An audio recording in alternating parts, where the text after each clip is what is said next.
Hey everybody, Dr. Tam and Rocky here today, once again on another episode about your health.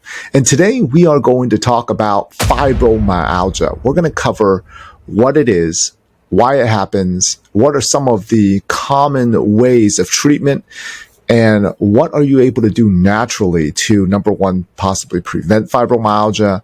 And of course, how do you reverse fibromyalgia? It's something that is been doable for many, many years, but a lot of people don't understand it. So, Rocky, where do we start? Talking about fibromyalgia, doc, just like what you said, a lot of people don't really know what it is in the first place, but it's funny how, it affects about 4 million people of the 2% of adults in the US, right? And you just mentioned that it has no cure in the Western medical world, basically. Right. So it's something that we really need to know. So, to start with, what is fibromyalgia? Well, fibromyalgia is a condition that causes pain throughout the whole body. So, how you get diagnosed with fibromyalgia is actually pretty interesting, where the doctor can pick about 8 to 10 points in your body. It's usually in your joints, your shoulders, sometimes it's in your upper back, your neck, and they will poke and prod maybe right between your shoulder blades, your mid back, lower back, your hip joints, your knees, your ankles. And if they are able, between the left and right side, if they're able to register between 8 to 12 points, depending on the clinician that you go to, number one, you will be diagnosed with fibromyalgia. Fibromyalgia also can come with fatigue, chronic fatigue, can also cause a lot of sleep problems as well. Now, a lot of scientists and doctors don't have a good understanding of the disorder of fibromyalgia, but with about 95% of the patients that we have worked with fibromyalgia, it's not just one thing. What it really is, it's a sensitivity to pain. But the reason why this person has sensitivity to pain is usually due to one of two reasons. It is due to either they have multiple pinched nerves in the body, so their body is more in a heightened state, so they're just more sensitive. Think of an open wound. When you touch an open wound, you're just more sensitive. You're going to feel it more. Number two, it's because their body's mechanism, the reason why they're so inflamed, it could be because their body's inflammatory factors are really high, which means that there's usually issues with one of the organs between the gut, the liver, the pancreas, and the kidney possibly. So something's not working right internally, causing their body to be a lot more inflamed. And you're right. It affects about 4 million people. 2% of the population has it. And that number is climbing, up and up. So, and it's another thing is that it's not something that attacks male and females, equally, right? So this disease is not fair. It attacks mainly ladies, okay, the age between 20 to 50. And it's believed that it is between 20 to 50 because after 50, sometimes people will call it, well, menopause, it diminishes it, but sometimes it could turn into other problems like arthritis, rheumatoid arthritis. It becomes like an autoimmune problem. Right. So it can be perceived as something like some other diseases where, oh, I'm just getting old, right? Right, right. So this is really something that's more common. A lot of people are experiencing it, and at the same time, it can be perceived as something different. So it's very important that you really watch out for it, right?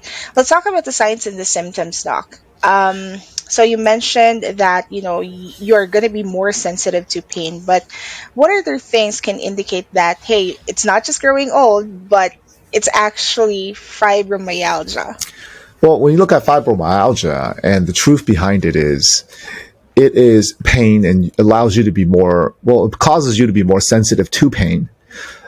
And with that comes with a few things. If you're always on fight or flight and your body's always in pain, well, not only are you less likely to move because you're in pain. So in general, your body's going to be a little bit more stiff Because you're in a lot of pain, you're going to be more tired, you have stiffness, and eventually it'll lead to depression and anxiety in a lot of people, wondering, when is this pain going to go away?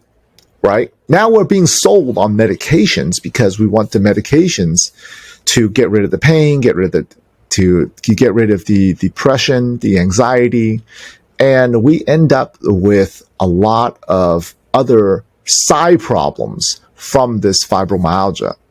Now, because of that, you would imagine that your sleep will be affected, your thoughts, your memory, brain fog, right? Difficulty to concentrate, may or may not experience a lot of headaches, but because fibromyalgia is an inflammatory problem or a pinched nerve problem, it also affects the gut ultimately. When you're always in fight or flight, eventually it will affect your gut, your inability to digest food, constipation, diarrhea.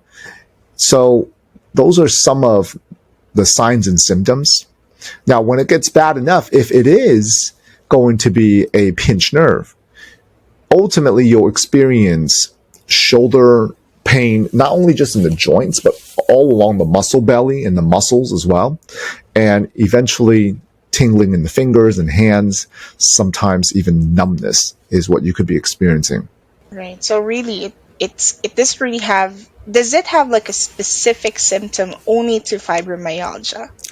There's no specific symptom, only to fibromyalgia. Fibromyalgia is usually a term that someone is diagnosed with, a disorder that someone is diagnosed with, when they really can't figure out what's going on. It's one of those diseases where you have to be labeled with something. And that's one of the problems with our society is everyone needs to be diagnosed, right? Oh, we need a diagnosis. We need a diagnosis. One of the reasons why you need a diagnosis is that, well, now once you get a diagnosis, you qualify for a medication. Now we can fix you somehow and cover up the symptom. But without a diagnosis, well, I can't just give you a medication for nothing, right? For overall pain. But that's what fibromyalgia is. And a lot of people think that it is almost like a disability, right? And fibromyalgia can lead to certain disabilities where you're not able to sleep, you're not able to function. But fibromyalgia alone is not a terminal disease, is what I want people to know. They have to find out what's the root cause of fibromyalgia. There is a root cause, and it could be pinched nerves, and it could be from the gut. Those are the two major things. Right, right. So it's somehow like idiopathic neuropathy where they really just have to put a Right, label on it, right, right? right. You have neuropathy, but you have idiopathic neuropathy, which means I don't know why you have neuropathy, but you have all the symptoms. So take this medication, right? Right, right. And it's funny because you said that, although in Western medicine it doesn't have a cure, but, we can find out the root cause and we can actually help you, right? Right. See, So, yeah, sorry, go ahead. that's the big thing is you got to find out what the root cause is and treat the root cause problem. And now your symptoms of fibromyalgia will start to decrease. Mhm. Now let's talk about the root cause, Dr. Tam. What could be the root cause really of fibromyalgia? So the two biggest ones is going to be pinched nerves and inflammation, right? So now we have to dig a little deeper. Do you have a pinched nerve because of a disc problem, a misalignment problem? Is it a joint problem that's causing the pinched nerve, right? Where is it pinch? Is it a muscle pinching the nerve? If it is a inflammatory problem, now behind that, think of this like a tree, if you will, almost like a family tree. You have inflammation over here. And then you have all the other things that can cause inflammation. Is it stressors, right? It has been shown that fibromyalgia can cause problems to babies, to people who were born prematurely, right? Who's had traumatic life experiences, of course, physical abuse, mental abuse, accidents. Infections can also lead to more inflammation, viral infection, bacterial infections as well. Traumatic events in life mentally can cause anxiety, depression, mood disorders, PTSD. So your body's usually a little bit more tense, and that will cause your inflammatories to go up because if you're always tense due to something mental, a mental breakdown, maybe you have poor sleeping habits where you are not, that's another thing, right? These are all really side things, kind of the bottom of the tree. Think of the tree trunk and then the roots of the problem. So these are other roots. So another root could be poor sleep. If you are a person who cannot sleep or will not allow yourself 8 hours of sleep, 7 to 8 hours, well, then what happens is your body's going to get overly fatigued, and that's going to be a problem. Maybe you're sedentary and you're not exercising, poor posture, right? That can cause a lot of inflammatory problems as well. So there's multiple things for just the inflammation roots, right? So you have to really look at, okay, what is it? And to attack fibromyalgia, you really have to attack the whole body because it is something that you're having experience to the whole body. So you have to really attack those things and find out what the root cause is.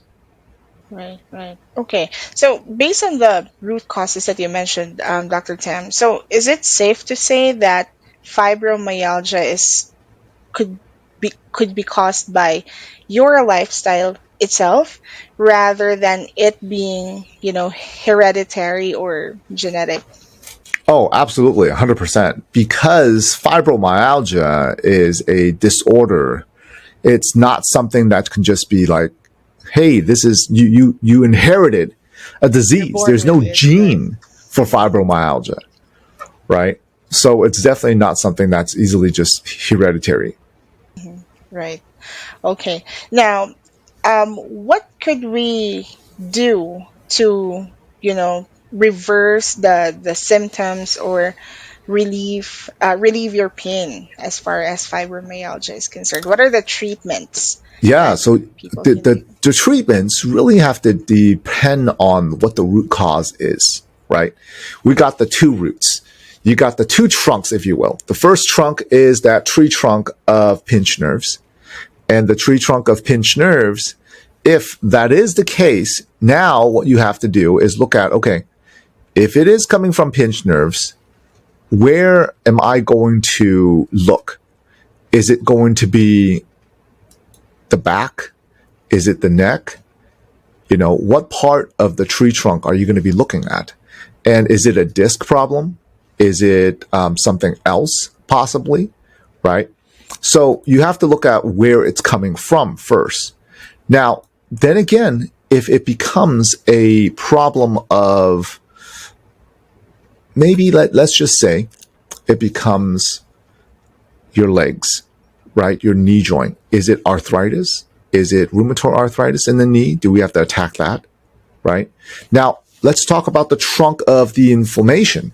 If you're in the inflammation trunk, now we have to look at what is the cause, and then you attack that root cause. For example, if it is sleep, are you not able to sleep because you're in pain? If you are in pain, we need to correct what's the cause of that pain, which leads to poor sleep, which is leading to the increase in inflammatory factors. Maybe it's your gut. Could it be your gut? If it's your gut, we have programs called Trust Your Gut, where you're able to follow a protocol to really heal the gut lining and help seal the gut when you're doing that. There's protocols for that as well. So it really depending on what it is. If it is the spine, we have spinal decompression, laser therapy, supplementation, right? Do you need, do you need to manage your stress a little bit better, right? Is it the misalignment and it's the chiropractic adjustments that needs to be done overall? So it really depends on which one it is. I see. And I think one of the most popular ways of treating fibromyalgia, doc, is trigger point injections, Yeah. right? So I think, can you tell us more about trigger point injections. Yes, absolutely. Because ultimately, when you are really tight and your body's always on fight or flight, your muscles that naturally goes back and forth when you flex your muscles, it's supposed to contract and release. But if you're always really tight and you're always contracting, what happens is some of the top areas where these tissues start to stick like glue and become scar tissue is around the neck, the lower neck, the shoulder area. A lot of you listening to this, when you press right here, you might find some knots right along here, and you're like, oh man, I wish I could, break those down. And that's what trigger point injections do. And we use a plant base called Serapin, where it really breaks down the trigger points and the scar tissue naturally, deeper than the areas that massage can get to. Yeah, and for some, I think they use another.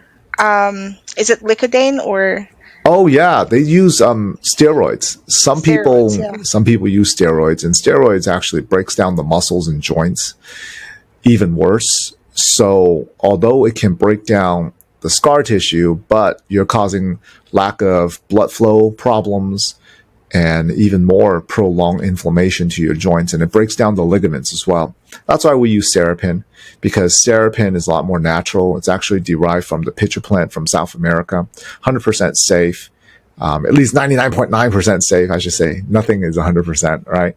Yeah. But it's 99.9% safe. There's almost no side effects. It's really amazing.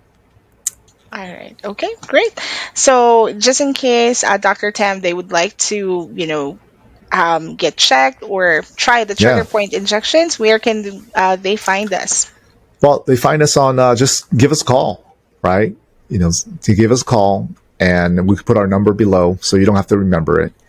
And find us on Facebook. You can watch the different trigger point injections that we have on YouTube as well, and get more information. But the most important thing is actually come in for a consultation to figure out, where we sit down with you and do a whole examination, possibly take x-rays if necessary, to find out exactly what you need. Absolutely. All right. Okay. Well, that sums up all of our questions for today, Dr. Tim. Thank you so much for your time, and we'll see you on the next one. Have a great day. Have a great day, Rocky. Take care. Thank you. Bye bye.